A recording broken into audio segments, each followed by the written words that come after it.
Hello बच्चों, इस video में हम पढ़ेंगे चैप्टर नंबर 4 जिसका नेम है द नाउन।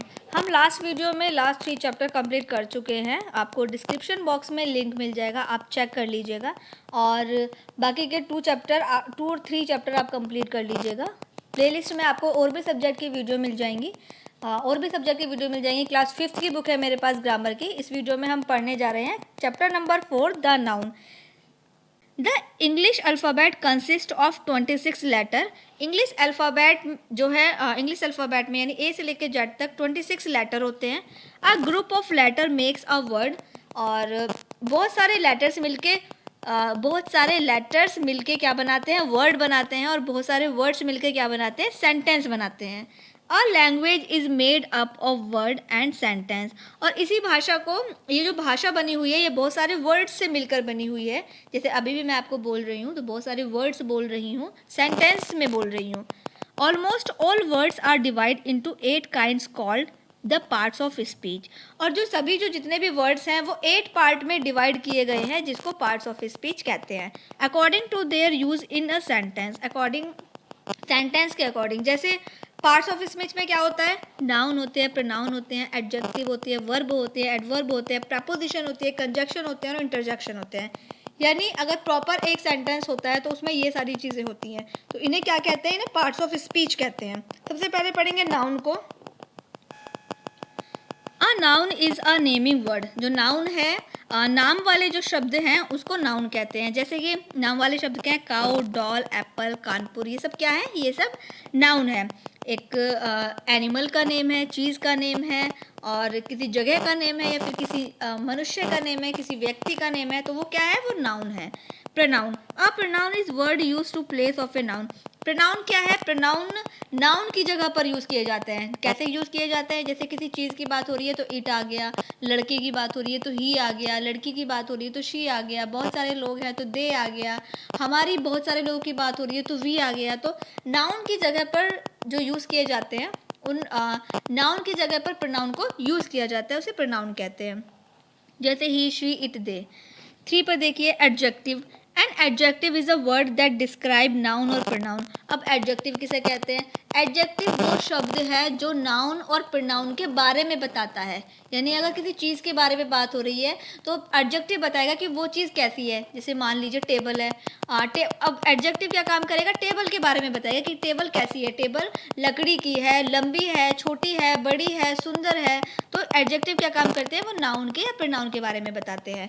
4 वाला देखिए verb. A verb is use to show an action और द स्टेट ऑफ बीइंग। तो जो वर्ब होती है वो काम के बारे में बताती है कि जो उस सेंटेंस में काम हो रहा है, उसके वर्ब उसके बारे में बताती है। अगर किसी लड़के की बात हो रही है तो वो लड़का क्या कर रहा है, लिख रहा है, पढ़ रहा है, खेल रहा है, कूद रहा है। तो जो वर्ब होती है वो एक्शंस बताती है। जैसे कि एग्जाम्पल प्ले, बार्क, ईट, गो एटसेट्रा। 5 पर देखिए एडवर्ब। अब एडवर्ब का क्या काम है, an adverb is the word that adds to the meaning of the verb to tell how an action is done. For example loudly, fast, high, slowly. अब adverb का क्या काम है, एडवर्ब जो होती है वो वर्ब की विशेषता बताती है। जो एडवर्ब होती है वो वर्ब की विशेषता बताती है। वर्ब क्या होती है, वर्ब एक्शन होती है, जैसे कि खाना, सोना, खेलना। लेकिन एडवर्ब में अब खाने की क्या विशेषता है, खाना किस तरीके से खाया गया। और रीडिंग करनी है, यानी कि रीडिंग एक्शन क्या हो गया, काम हो गया, वर्ब हो गई। लेकिन रीडिंग किस तरीके से की गई है, या फिर आपका जो हो गया कोई अगर चिल्ला रहा है तो किस तरीके से चिल्ला रहा है, तेज चिल्ला रहा है, लाउडली चिल्ला रहा है। तो एडवर्ब क्या काम करती है, उनके एक्शन के बारे में ही बताती है। इसके बाद देखिए 6 वाला proposition. A proposition is a word used before a noun और pronoun to be show its relation with another noun और प्रोनाउन। तो प्रपोजिशन क्या काम करती है, प्रपोजिशन नाउन और प्रोनाउन के रिलेशन को बताती है। यानी वो दो चीज़ों को जोड़ने का काम करती है, इसको प्रपोजिशन कहते हैं। जैसे on, in, after, at, for, ये सब क्या है, ये प्रपोजिशन है। इसके बाद नेक्स्ट पेज पर आ जाइए, कंजक्शन। कंजक्शन का क्या काम है, a conjunction is a word use to join two words. जो कंजक्शन होते हैं, कंजक्शन दो शब्दों को जोड़ने के काम आती है, दो सेंटेंसों को जोड़ने के काम आती है, उसे कंजक्शन कहते हैं। जैसे बट, सिंस, इफ, सो, दो सेंटेंस हैं लेकिन वो एक ही सेंटेंस में जोड़ने हैं तो बट का यूज़ करेंगे, यानी कंजक्शन का यूज़ करेंगे। जैसे कि दो शब्द हैं, दो शब्दों को साथ में जोड़ना है तो फिर कंजक्शन का यूज़ करेंगे। जैसे कि मदर फादर को जोड़ना है तो mother and father.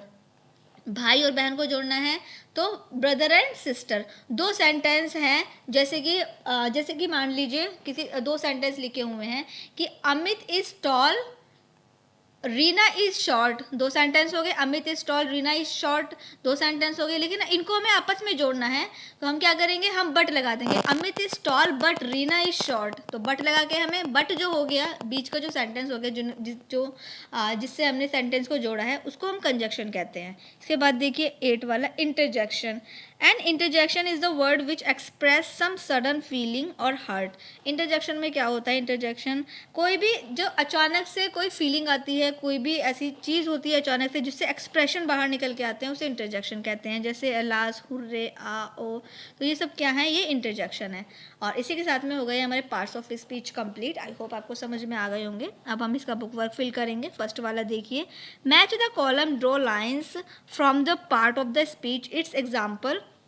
Parts of speech एक तरफ लिखे हुए हैं लेकिन उनके एग्जाम्पल सामने लिखे हुए हैं। हमें क्या करना है, हमें सही मैच करना है।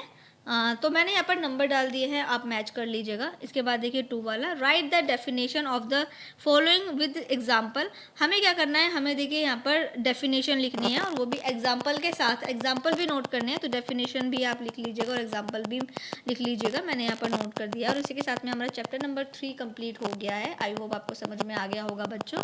नेक्स्ट वीडियो में हम नेक्स्ट चैप्टर पढ़ेंगे और हम यहाँ पर 3 चैप्टर तक कंप्लीट कर चुके हैं। आई होप आपको 1 बाय 1 सभी चैप्टर अच्छे से समझ में आ गए होंगे। तो वीडियो को एक जल्दी से लाइक कर दीजिएगा और वीडियो को और बच्चों को भी शेयर कर दीजिएगा।